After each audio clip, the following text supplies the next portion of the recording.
All right. Well, welcome everyone. It's 7:05, so I think we'll get started. Um, just a first little bit of housekeeping. If everyone could mute themselves so that we don't get any extra background noise, that'd be great.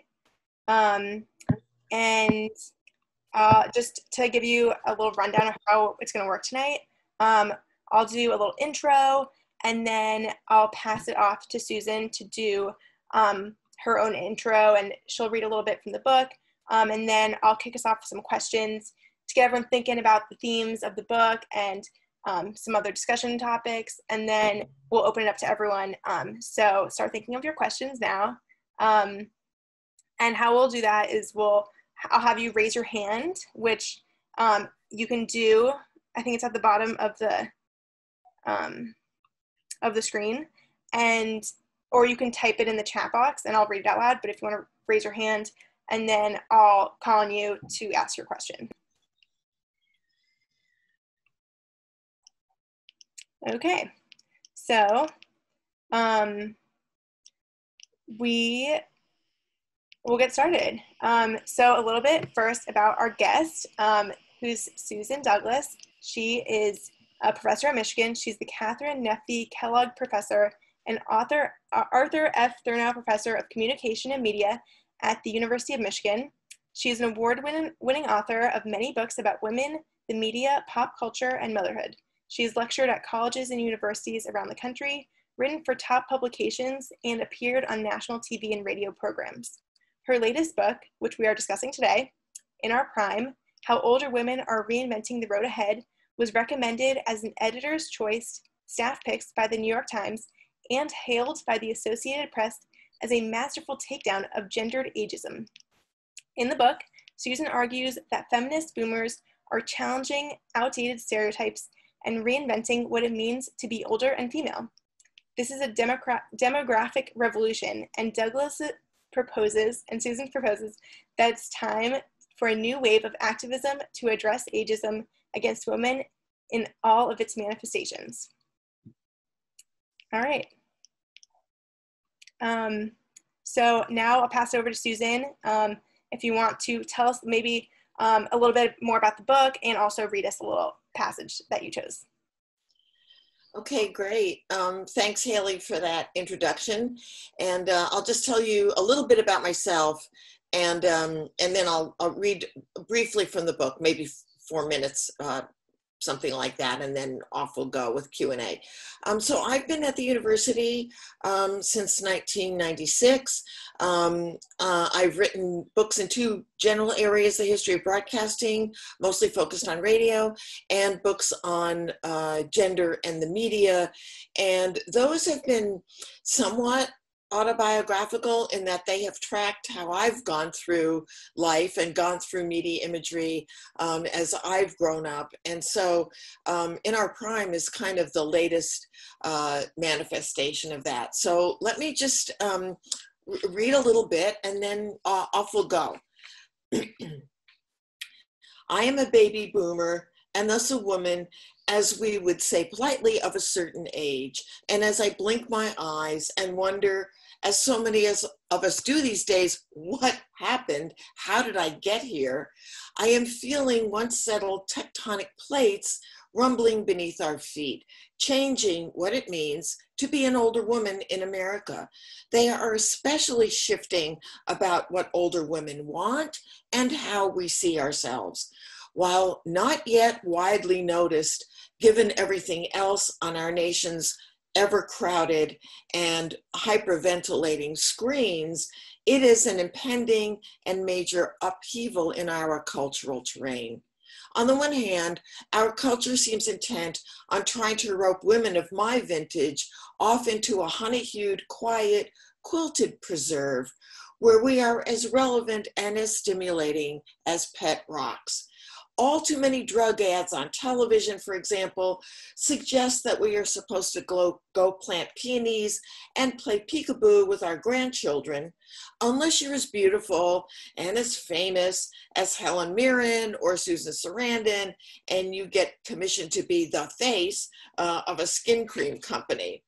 We're also supposed to keep quiet about and ignore the muscular efforts by the mostly white-haired men our age or older to reverse so many of the gains women of our generation achieved.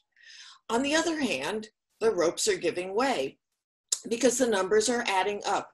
There are more women over the age of 50 than ever before in our country. And millions of us are not pottering in the garden or inclined to say, okay, whatever, to the trashing of our legacy, the mowing down of women's rights, the marginalizing of our generation, what we have accomplished and who we are. So I see this as a major turnstile moment in our culture and in our history. Look around. Women over 50 and well beyond are everywhere. And I'm reminding you, I wrote this before COVID-19 ravaged the country. Working, shopping, traveling, going to concerts, yoga studios, restaurants, and bars, and importantly, working to get more women elected to public office, as well as serving in public office themselves. Many feel that they are in their prime. Millions of us are more confident, more financially independent, more socially engaged, and more outspoken than our mothers were at this age, or than even some of us were in our 20s.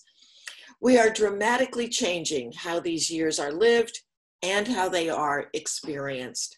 The number of older women today doing jobs that in 1970 were reserved primarily or only for men is unprecedented. And our accomplishments have given us self-confidence, even power, and for some, even money. Some are working beyond the traditional age of retirement because we want to, others because we have to. Yet still, all too many businesses, political leaders, and certainly the media have put their blinders on when it comes to us. They do so because older women are supposed to be, for the most part, and even more so than younger women, quiet, docile, and invisible. So there is something really quite incongruous here between our flesh and blood visibility in everyday life, the vitality of our past and our present, our ongoing feminist concerns and energy, and our invisibility or dismissal in too many sectors of our culture's imagination. According to one survey, the majority of older women believed that if the media were reflective of the population, a person would likely suppose that women over 50 do not exist. Not surprisingly, 91% believed it is about time for society to change the way it looks at aging, especially for women. This near total eclipse is even more obscuring for older women of color who are virtually absent from the screens of America. So the question before us then is this: are we going to accept this manufactured invisibility or rip off the invisibility cloak? Many increasingly impatient women are saying, let's choose option B. To do so, we need to confront our media's and our culture's and our own dismissive attitudes about aging, especially for women, and how they seek to marginalize and silence us culturally, economically, and politically. And we need to do so with humor, irreverence, and yes, anger. So I'll stop there. That's just from the introduction of the book. And then I will toss it back to Haley for questions and for anybody else who wants to post something on chat or ask something down the road. Thank you so much for that reading. It definitely, I think it really encapsulated a lot of the book from what I've read about it. And I just was wondering why you kind of saw this as a, you said it's like about your life as you're like living it, your experiences. Why did you think it kind of needed to be a book versus kind of like an article or an interview? What made it into an entire book? So, great question.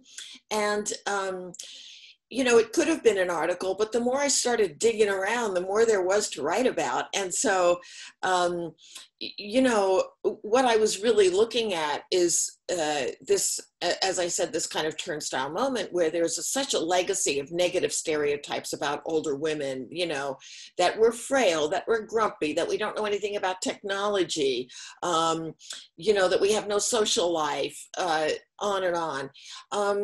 And you know, then you turn around and look at Helen Mirren and Meryl Streep and Bette Midler and, you know, and Jane Fonda and Lily Tomlin and all the women who, because they have the clout, are refusing to be put out to pasture.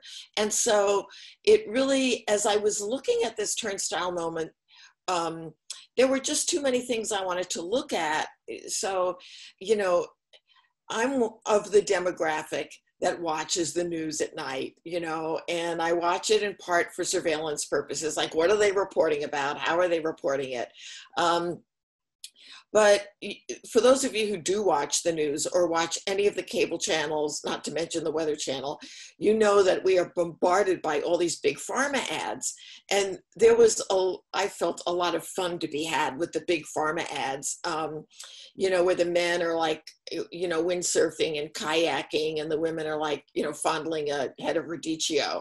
And, you know, we're the only country besides New Zealand that allows direct to consumer prescription advertising.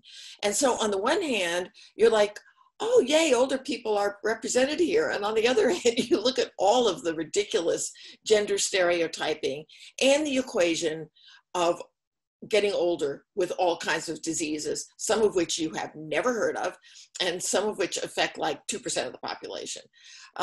So I thought, well, I could do a whole chapter or almost a whole chapter on that. And then I've had my grievances with the AARP magazine. And, you know, then the whole anti-aging industrial complex, you know, all of the creams and serums and everything, you know, that we're supposed to spend, you know, so much money on that don't work. So I wanted to have a lot of fun with it. All of the promises, you know, that they sell us that are bogus about, like, oh, you know, licorice, this serum has licorice in it and it will stop wrinkles. And you're like, really? And then of course, not so much. So I wanted to have fun with that. And then I wanted to look at the ways in which celebrities have been revolting against the kinds of stereotypical attitudes that put great actresses like Betty Davis, you know, out to pasture, you know, in their early 50s. And then you know, I wanted to have some public policy stuff in there too, because, you know, when you look at the efforts to reduce Social Security or, you know, reduce Medicare, rein in Medicaid, et cetera, nobody talks about this as a war on older women, which it is, because women live longer, older women have less money than older men. And so I wanted to do some policy stuff around that. So before you know it, yeah, it was a book. Sorry for the long answer. No, I think that's really interesting. I think you can see, you know, the intersection, everything's just related. Like you can't just like look at one section of this topic in a bubble, because you can see that it all relates to each other. So I see there's plenty of stuff to write about. Okay, it looks like we have a question. Oh, that's not a question. But I was actually curious about what you think about the depiction of older women in shows. My first thought that comes to mind is the show Grace and Frankie. You know, do you think that having, you know, older women in the media kind of like celebrated, do you think that those are, like, we need more of those? Or are you like, that those aren't realistic, you know, depictions of older women? Maybe they've had a lot of work done, or, you know, they're glorifying, they're not being real, you know? Look, with what the media giveth with one hand, they taketh away with the other, right? And so, look, I love the show. I love Jane Fonda, I love Lily Tomlin, and I love them together. And I think what's great about the show is they, from the get-go, they took on gendered ageism from the earliest episodes. I don't know how many people have seen it, but there's an episode where they're in a supermarket and they're just trying to get somebody to pay attention to them and wait on them. And then some, like 21-year-old, gorgeous blonde, comes in, and they wait on her instead of them. And of course, this produces an outburst. And there are a lot of moments in that show when they absolutely decimate gendered ageism. It's really wonderful and very liberating and empowering. On the other hand, there's the Jane Fonda problem. I mean, I didn't look like Jane Fonda when I was 20, and I sure as hell don't look like Jane Fonda now. And so, and the same thing with the movie Book Club. I don't know how many have seen the movie Book Club, which is also, I went, of course, to a matinee, and, it was me and a whole bunch of women 60 and over, and they loved this movie. But, none of us look like Diane Keaton or Jane Fonda. So on the one hand, that these women are taking on gendered ageism is great. And they're like they're like our spokeswomen in a way. And that's terrific. On the other hand, when you see some of these images of these older celebrities, they were gorgeous 50 years ago, they're gorgeous now. Fonda has admitted to having work, she's very slim. There is a standard of beauty and sexiness that gets set up for older women that most of us can't achieve. And we don't want to work so hard to try to achieve that anymore, because it's just like not what we're interested in. So it is a double-edged sword. But for the most part, I think when women take on gendered aging, I think it's ageism, I think it's pretty great. And we just have to acknowledge that there are certain standards of beauty and sexiness and everything else that, are Hollywood standards that we can't achieve. That makes a lot of sense. And something else that you even talked about, you did like a little sidebar when you were doing your reading, was that a lot of, some of the things that you've written about was before the pandemic, and, things have changed since then. So could you maybe talk about how, some parts of the book have maybe changed since the pandemic started, and also maybe some of the disproportionate impacts on older women that the pandemic has had? So, I don't really recommend launching a book when a pandemic breaks out. So the book came out just as, everything blew up in this country. So there was no opportunity to rewrite it. Out it came. But some of the things I've written about in the book have come to pass with the pandemic, including the real inequalities between more privileged white older women, those of us who either can keep our jobs or we have comfortable retirements, or, we're fine in whatever way, and older women of color who have to work. They might never have Social Security because they were paid under the table, and you have older women of color who are trying to live on like $15,000 a year. And the pandemic really, I think, I'm very glad, really exposed these racially based and gender-based inequalities. And I think it's really important for our society to recognize those and figure out how to deal with them. I mean, in the 2016 election, all the attention to Hillary's damn emails, Hillary had a proposal that women who had taken time out from the workforce to care for children or care for, aging parents or ill family members, that they would get some compensation through Social Security for that time, which would be a real, important addition to, kind of equalizing inequality. So the pandemic has exposed those kinds of inequities. which, you know, again, I did write about on the book. On the other hand, the wall of moms in Portland, you know, who are out there, their mothers, their grandmothers, and they are saying, excuse me to you thugs, you know, we're mothers, we're grandmothers, we are citizens, and they're being brave and righteous, and they are enacting, you know, how older women are reinventing the road ahead. They, you know, so those are just a few thoughts. It looks like we have a question in the chat and also a hand raised. So I will take this moment to remind everyone that please send in your questions in the chat or raise your hand. First, we'll go to the chat and then we'll go to the hand raise. Karen St. John says, do you view the Hey Boomer and more recently the Karens meme as a phenomenon of ageism and sexism? You know, yes. Hey Boomer, sure.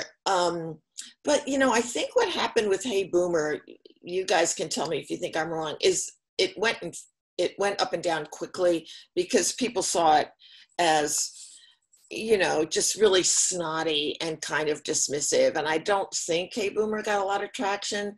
Now, the Karens and the Beckys, on the other hand, I've been really worried about those because the Karens and the Beckys are white women who, I don't know, think they're like the, you know, picnic park police or something. And, you know, target people of color, say these racist things, and then it circulates and it can suggest that too many white women are like that, when in fact a lot of the polling data, especially in the wake of what's happened in the last several months, shows an enormous amount of support among white women for racial equity in this country and an end to, you know, violent police tactics.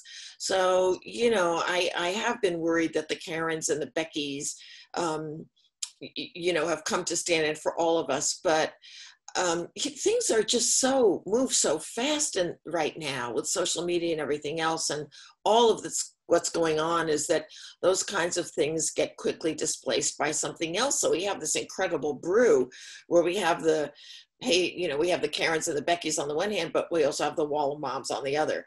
I do think, Karen, to answer your question, yes. And I think the issue around ageism and COVID has been really interesting because at first, you know, it was, oh my God, all people over 60 go hide. You're the ones who are going to get it. You know, you're vulnerable, you're fragile, your immune systems are shot, whatever. And so, of course, a lot of us did go and hide, the ones who could. You know, and then you have the lieutenant governor of Texas saying, oh, well, if you're a grandparent, you know, why don't you just go die? Because you'd be doing your, you know, your grandkids a favor.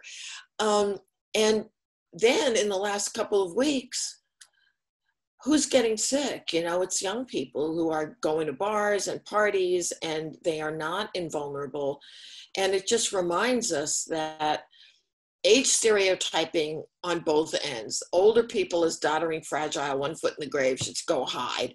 And young people being completely irresponsible and seeing themselves as, you know, completely invulnerable is a reminder that we're all, generationally, we're all in this together. And we've got to do something better about building those intergenerational alliances.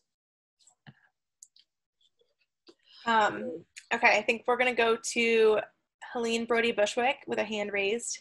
Can you unmute yourself? We have a question in here from Renee, who's been very patient, and she would ask one of the first questions. Can we go to her first? Yeah, sorry, I didn't know it was a question, but we can definitely. Oh.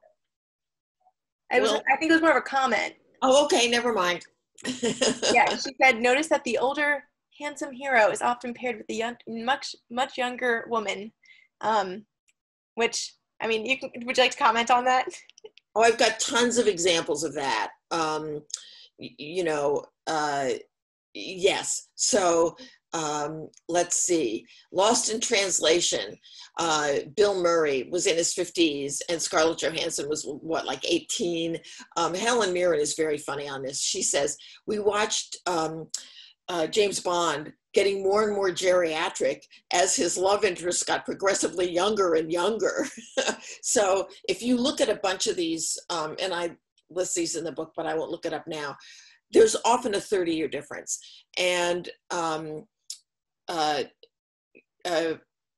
Maggie Gyllenhaal, a couple of years ago, was, you know, trying out for a part. She was 37, and she was told she was too old to play the love interest opposite a 60-year-old man.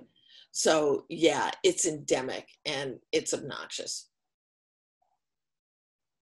Okay, we'll go over to you, Helene. Hi, my name is Helene. This is such an interesting topic, and I relate on so many levels. So I have a kind of two questions, and I want to throw out the first one.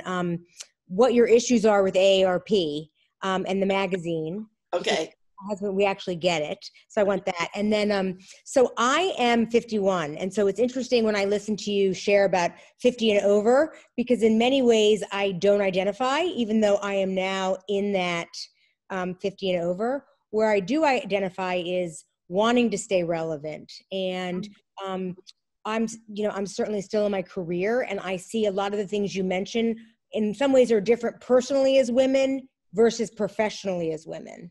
Right. So I'd be interested to know what you have about that. And then also how we as women 50 and over can make an impact and stay relevant, and keep having adventures and next chapters, both personally and professionally, but how we can, even now when it's still kind of complicated for us, impact the younger generation of women so that they think and really age differently with a different mentality than we bring, which is a very complicated, and society obviously frames that for us. Okay, those are all great questions. So, and I'll try to be brief on each of them. So AARP magazine, yes, I get it too. And, you know, they've gotten a little bit better, but there was this period in like 2012, 2013, 2014, where you'd have like Diane Keaton on the cover, defying aging. So there was this whole rhetoric in the magazine about defying aging. And Diane Keaton is like, I never stop. I get up at 6 a.m. I wake up my 2 teenage children. I'm like, stop right there. Who wants to do that? And then she goes jogging with the dogs, and she's working on her book and blah, blah, blah. And so there was a bunch of stuff about these celebrities who didn't stop. Life was full. Okay, great, but you're a rich, privileged celebrity. And there was always a discourse in those about defying aging. Aging is an ineluctable biological process that you cannot defy, right? And so all of that in the AARP magazine really got under my skin. I think more recently, there's been some recognition in several publications that they don't want to use that language anymore. They don't want to use anti-aging. They don't want to use defy aging because it's ageist, right? It's suggesting that being older is bad.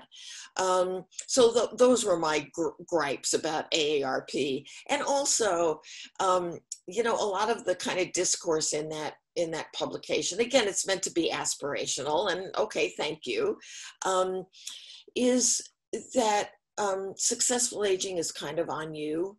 You know, you've got to have the right financial advisor and have gone to the right gyms and all that kind of stuff. And, you know, okay, some of us have been privileged enough to do that, but a lot of older people haven't. And so I don't like a discourse that suggests that successful aging is only your lonely individual, you know, issue to deal with. Wanting to stay relevant, you don't identify as an older woman. I don't identify as an older woman, and I am one, you know, and I think some of that is because so many of us feel, and there's been a lot of good research on this, 10 to 15 years younger than our chronological age. So there's your chronological age, so you might be 70, but you might actually feel 55. you know, and there's a lot of women, we're living longer, we're healthier, we're working longer, we're really engaged with friends and family. You know, I know plenty of women in their 70s who don't, you know, they have to kind of go, wait, I'm 71, right? So you're not alone. So many of us, because of, particularly in a particular demographic that we've been lucky enough to eat well and exercise and work and engage our minds and everything else, we feel so much younger. So it's hard to say, yeah, I'm an older woman. Wait. And especially given the onus on being older, right? Now, how do we make an impact and stay relevant? So, especially with younger women. So one of the things I've been advocating for in this book is what I'm calling a lifespan feminism. Feminism doesn't end when you're 50. Feminism is something that should be a resource for girls and women throughout the entire arc of their lives, from the time they're girls until the time they're older women. And I really think we should start building bridge clubs. And I don't mean the card playing kind, but I think older women and younger women, and of course now, you know, it's got to be through Zoom or on a socially distanced glass of wine or cup of coffee or whatever. We need to build alliances with each other and talk to each other more. I think older women need to hear what kind of challenges younger women are facing. And they need to hear the kind of challenges we're facing. You know, I mean, we saw some of this come out during the Me Too movement, where the way that women now in their 60s, 70s, and 80s had to deal with sexual harassment, for example, is different from how women today in their 20s and 30s have to deal with it or feel like can deal with it. And what even counts as sexual harassment is different. I mean, God, the crap we put up with, right? So, you know, I think we need to hear each other's stories. And I do think younger women need to see women like you, Helene, who are like, you know, older, you know, engaged, successful, and like, okay, it's not scary to be 50. It's not scary to be 60. It's not scary to be 70. I mean, I have friends in their mid to late 80s, and they're like, they're awesome, you know, and they inspire me, you know. So I think for so many reasons, around how women are treated across the board, from childhood to being older, I think intergenerational alliances are something we all have to work on, even if it's just one or two friends at a time. I think that's great. I was actually even going to ask you about that too, because as you know, someone who's in their 20s, you know, that I am still interested by this topic because, you know, I have family members who are older. You know, I still like want to understand what it's like to get older and understand like the struggles of the people who are older than me. And then it helps me understand them as people, but also kind of like what might be ahead for myself. So thanks for that. I love the idea of bridges. I'm going to go to the chat. This one was sent to me privately. It says, keeping in mind your premise, what do you recommend we do to reinvent the road ahead? So I have a to-do list at the end of the book, and it includes a variety of things, and you know, and some are easier than others, but so in no particular order, I do think that engaging with younger women and building alliances with younger women is really important. I think being supporting candidates who are supportive of women's issues across the lifespan is really important, particularly, although not exclusively, female candidates. But some of the women who ran and won in 2018 were like really amazing, inspiring women. And I think becoming more politically active around issues that we care about. For some people, it could be the fact that, you know, we're one of the few quote unquote civilized nations on the planet that still does not have nationally regulated, affordable child care for kids. I mean, really, that we are one of the few countries on the planet that does not have paid maternity leave. You know, there are hundreds of countries around that have paid paternity leave, you know? So, you know, we can pick our issues, but I think, you know, what some of us find is that when we get politically active, even in just a very general way, you know, like writing letters or making contributions, or, you know, that's empowering, and having other people see older women doing that matters. You know, I think one of the hardest things, depending on your position at work, is speaking up about this at work and talking to other people about it at work, because there are older women who start to feel like they're not asked their opinion anymore. They're kind of sidelined, you know, they're not listened to, they're interrupted. And so a woman who's 45 or 50 could see this happen to a woman who's 65, and she could say, oh, wait, we haven't heard from Mary. Oh, Mary had something to say. Mary's been through this before. So, you know, I think we also have to empower each other about this. I think going into Sephora and making fun of every product on the shelf is fun, but that's not a terribly empowering thing, but it is fun to do. So I don't know, there's a lot of things that I've written in the book that are about intergenerational contact and bridge building, about being politically more efficacious, about talking back to the media. I mean, when we see ageist things in the media, we should let them know. And they all have websites now, you know? And when we see something positive, we can let them know too. I mean, I think one of the things that, you know, women over 50 don't appreciate, we're a huge force. There's tons of us, we're everywhere. And, you know, we haven't really yet seen ourselves as a movement. And of course now with COVID, it's so hard, and there's so many, you know, life and death issues, you know, confronting the country. But we can be part of those too. Okay, we're gonna go over to the hand raise, Amy Neville. And also, if you're not sure how to raise your hand, you go to participants and then it's in the top corner. Amy, do you wanna unmute yourself? Sure, thanks. I was really looking forward to this opportunity to meet you, Susan, because I am a graduate of the University of Michigan, but also of Hampshire College. You are? Yeah, and I was at Hampshire after your book, Where the Girls Are, came out, and I saw it on the shelf. I hadn't heard of you at that point, and I grabbed the book and flipped through it and shared it with my book club, which was a couple of years after the book came out. And we had a stunning conversation about it. All these years later, I still remember the conversation and how I had watched many of the shows that you talked about in reruns. And so I had no idea about the chronological progression of how television evolved for women and the view of women. It was really eye-opening. Obviously, I'm still talking about it almost 30 years later.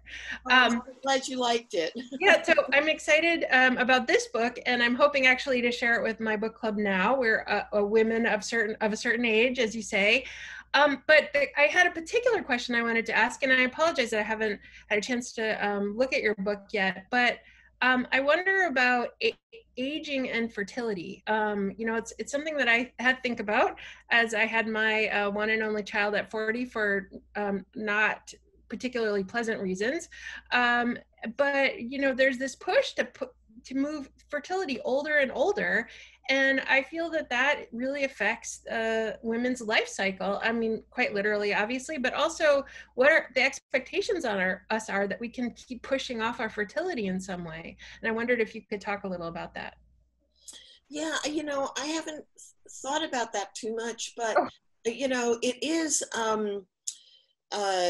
it is an artifact of the way the workplace and careers are constructed, and how unforgiving workplaces are, you know, for women when they have small children and they need childcare and all of that. And so I think for a lot of women who are career ambitious, they feel like they need to really kind of solidify who they are and what their career trajectory is before they have kids. And sometimes that doesn't happen until you're like 34, 35, 36, you know.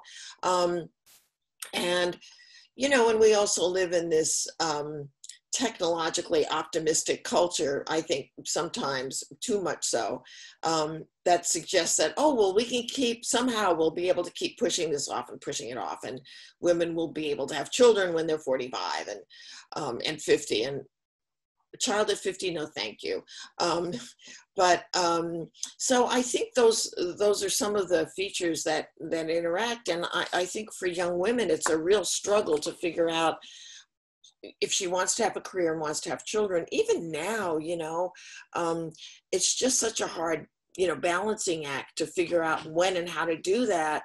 And it depends so much on your workplace. And one of the things that studies have shown is if the CEO of a company has a daughter and she gets pregnant and she's trying to figure out how the hell she's going to juggle work and childcare, oh, all of a sudden there's an on-site daycare center, you know, in the corporation. And I'm being a bit hyperbolic, but you know, when men who run companies have people close to them who are struggling with this issue, they become much more sympathetic about it. But that's as much as I've thought about it. But I think there are various factors that are pushing women to think about having to have children later. And when sometimes, you know, it's too late.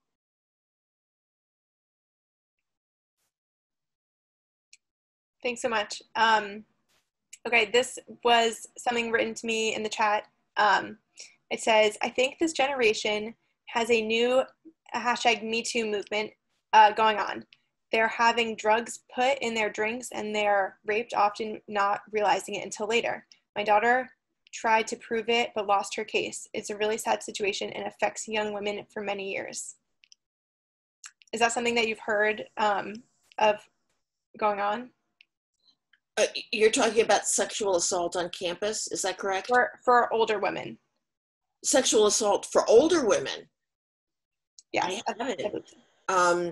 I mean, you hear about these famous cases, you know, but some of these women are the famous cases. They might be in their, have been in their 30s when it happened, or maybe even their 40s. But no, I have not heard about cases of older women being drugged and being victims of sexual assault.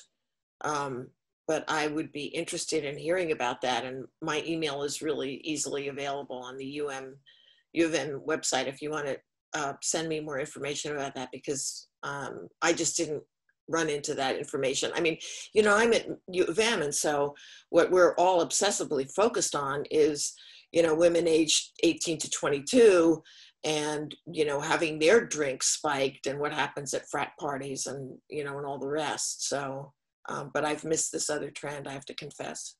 I think I might have misread the message. Oh. Yeah, I think it was actually how this happened to young women and how maybe it might impact them for years to come.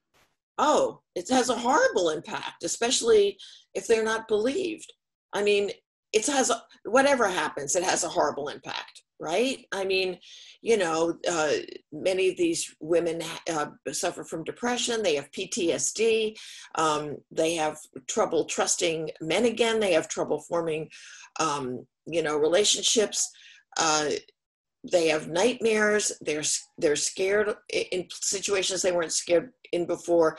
No, I mean, this kind of sexual assault has horrible impact, and it can last for years, and you really need a lot of good attention, you know, therapeutic attention to even begin to get to the other side of it. But if you can't, you know, and the problem is if you can't get justice from the person who did this to you, either from the person himself or from the institution where it happened, it's even more frustrating. I don't know if has anybody watched The Assistant? This movie, The Assistant. I think it's like an indie movie. I just watched it with my daughter last night. And it's one day in the life of this young woman who's an assistant to a big, like, media mogul. And it's deliberately like very quiet and very lonely. And boy, does it capture the isolation of a young woman in a big male-dominated corporation. I recommend it. Anyhow, sidebar. So we have a hand raised. Stacey, do you want to unmute yourself? Yeah, thanks, Haley. I just want to quickly say how much I'm appreciating this conversation. And I think I'm finding particularly interesting is the idea of reframing what a prime in our lives is. Mm-hmm. I think being in our 20s, we're often told that like 30 is the peak. Our 20s are our prime. And then almost like it goes downhill from there, or like all these big milestones happen early. And it puts, I think, a lot of pressure on us women in our 20s. So the idea that this prime can be extended, and there's obviously amazing things that happen throughout this lifespan, is I think it has this trickle-down effect on those younger women as well. There's so much, like 30 is like this magic age, right? If you haven't done X, Y, and Z by the time you're 30, you're like a failure, right? And it's awful. And here's an exercise. If you can do it socially distanced, go to Target or someplace and just go to the greeting cards and the birthday cards. Oh my God, oh, you poor thing, you're 30. And then there's the ones for 40. And by the time 60, oh my God, you've got canes and you can't do anything. So there's enormous pressure. And I do think ageism affects young people as well, because there's such a pressure. Like if you haven't done all these things by the time you're 30, and especially when we hear all these stories about these 19-year-old millionaires in Silicon Valley, it's a lot of pressure, and it's completely manufactured in the media, and it's awful. And so here's what I will tell you, Stacey, I'm guessing you're in your 20s still? Yeah. Don't take this personally. I would never go back to my 20s. 30s, 40s, 50s, the 20s are so hard. The 20s are so hard because you're like figuring everything out. You're figuring out who you are. What do you want to do? What are your passions? What are you going to put up with? What are you not going to put up with? The 20s are hard. I think, there's so many challenges throughout life, but that 30 thing that's out there is so bogus. And I want you to visualize 30 and just like throw it out the window, because it is such a bogus marker. And, and all of these markers, oh, once you're 60, my God, you're washed up. Data shows that older women are happier than women in their 20s. And there are lots of reasons for that. We've already been through what you're going through right now, And, many of us have accomplishments we're proud of and we've achieved. Some of us have more. Well, first of all, we don't put up with as much bullshit, You can reach a certain age and you're like, I'm sorry, no. And I think it's harder to do that when you're 20, and it's like, when you're 60, you're like, whatever. So there's that. And we have more time and more inclination sometimes to really connect with family and friends, because, often you're so busy with children and career and everything else in your 30s, 40s, and 50s. So there's lots to look forward to. And just do not be tyrannized by that 30 thing, because I see it all the time and I think it's awful. Thanks, Susan. So I have a question, and it's about feminism, and that's something that you talk a lot about in the book, and you've talked about in your other books and writings. And I found this one stat that said that basically a lot of older women identify as feminists. And so I was wondering, is it a disproportionate amount of older women who identify as feminists than younger women? And then also, how do you define feminism? Because I know that's been kind of a word that has been like tossed around a lot. So I'm going to try to find these stats for you from this Washington Post poll. Let me see if I can find it real quick. I have it here if you want me to read it. Okay, I got it. Okay. So overall, younger women are more likely to identify as feminists or strong feminists. And this is based on a 2015 Washington Post poll. And they also find feminism as empowering. And remember, this was 2015. This was before the Me Too movement. This was before many women were really freaked out about the rise in misogyny in 2016 and 2017. And so 63% of those 18 to 34 say they're feminists or strong feminists, and 83% felt it was empowering. Okay, so I didn't get the right page, but as you go older, still the majority of women, including women over 65, see themselves as feminists. The percentage is smaller, but it's still a majority. And I would be really interested to see what that statistic is now, because it's 5 years later.